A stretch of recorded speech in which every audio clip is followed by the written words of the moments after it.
How's it going, Internet? This is Yu-Gi-Oh! Planet coming to you from my very comfy couch, and this is going to be a video all about cheating.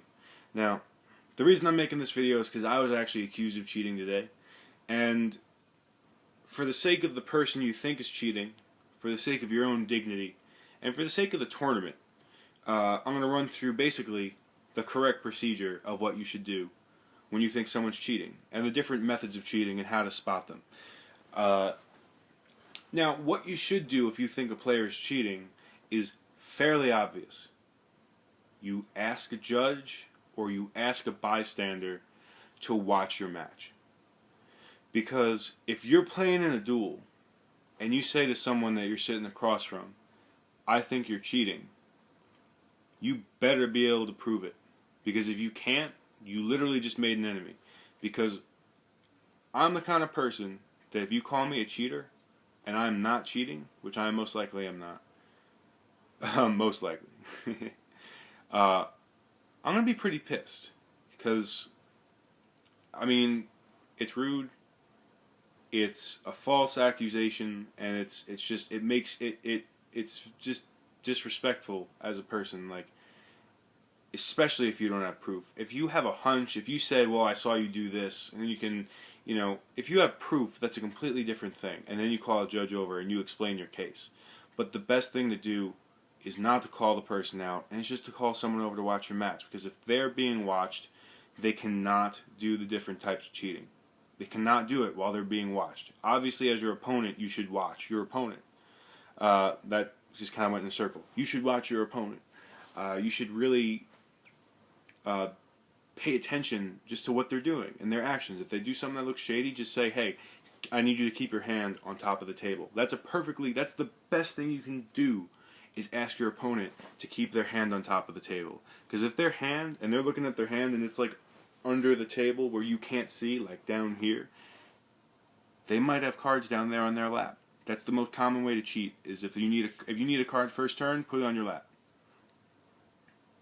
You know, some people it's genuine. Some people just grab the top cards of their deck and they grab them and they hold them down. It's not something that, like, you know, big name players are going to do, because it really is a bad practice. It's a bad habit. But that is something people do. And I think it's something, if you see it happen consistently, then you call someone over. But getting into different ways you can cheat, lapping cards is definitely a huge thing. Just leaving cards on your lap, and if you need them, just take them. That's the whole Bandit Keith, getting them in your sleeve. But I'm wearing short sleeves, so I put cards on my lap. By saying I'm not admitting to cheating. I'm just, you know, you can't do the sleeve trick with short sleeves. It doesn't work. Unless you're Wolverine and you got cards coming out your knuckles.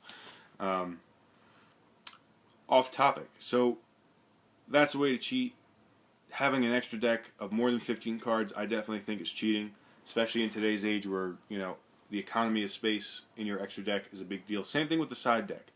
I was playing a guy, he had a 100-card side deck, and something like that. It was crazy. He had a huge side deck. And I called the judge over. I'm like, even if he has 15 cards that he selected for this tournament, they're all in the same color sleeves, they're all in the same box.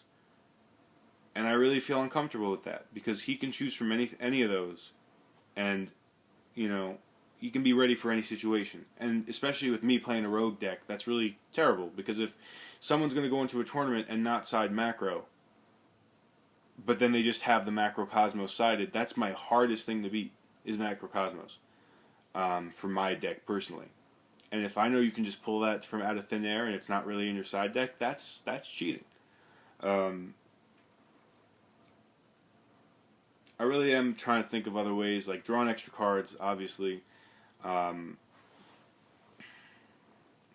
are definitely some different ways, like, you know, if you have a card set and you realize that it's not, you know, going to do anything for you right now, and you really should have set this card that's in your hand, and you swap them out really quick.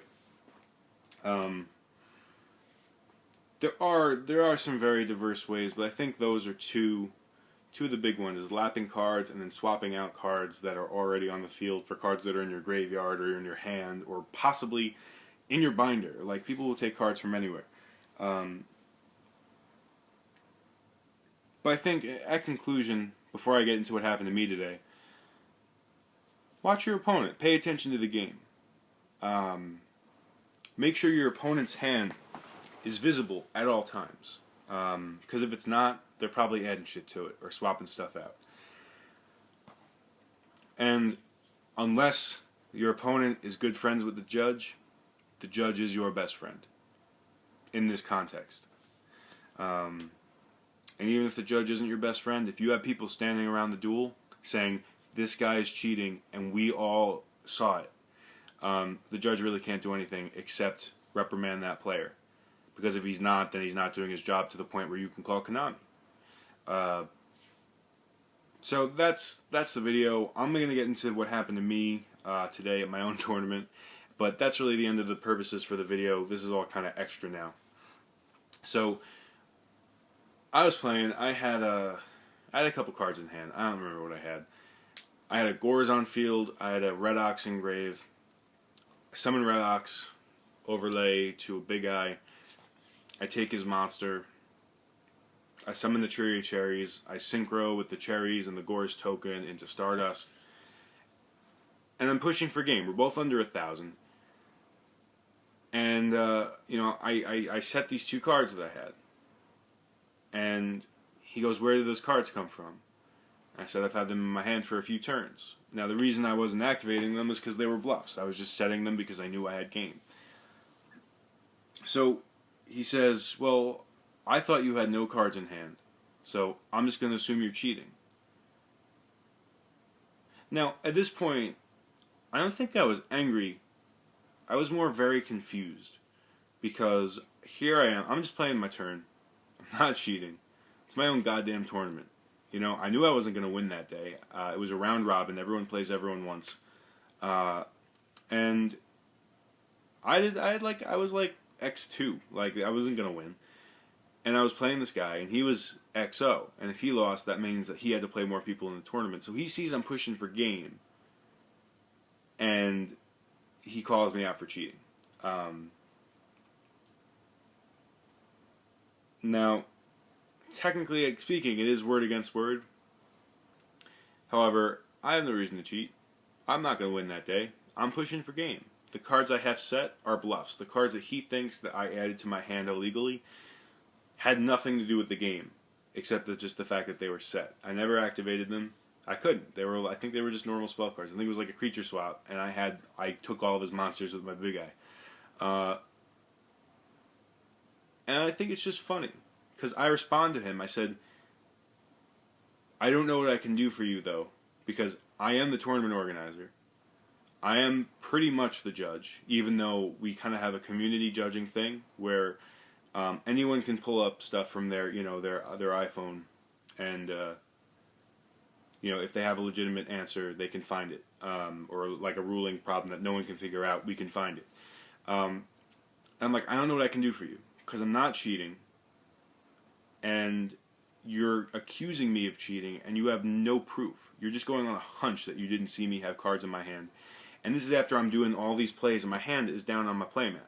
So I'm doing all these plays, and then I pick up my hand again, and he's saying, oh, those cards came out of nowhere. So it's like, what am I supposed to do? That puts me in a very awkward situation, because here we have someone who thinks that now I'm like a person of bad character, and he thinks I'm a cheater. Is he going to come back to my tournament as a tournament organizer? Like, do I think he's going to come back to a tournament where he thinks the organizer is going to cheat? No. I feel like I just lost someone on my roster, and I don't like that.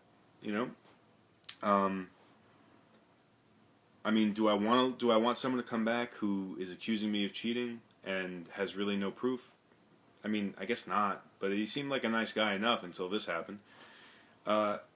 It's just an awkward situation for me, and that's why I'm giving you guys, if you aren't already aware, giving you guys these tools. To fight cheaters, because cheaters ruin the game. They ruin the game more than top tier players. Oh, I said it. I'll go. Bye.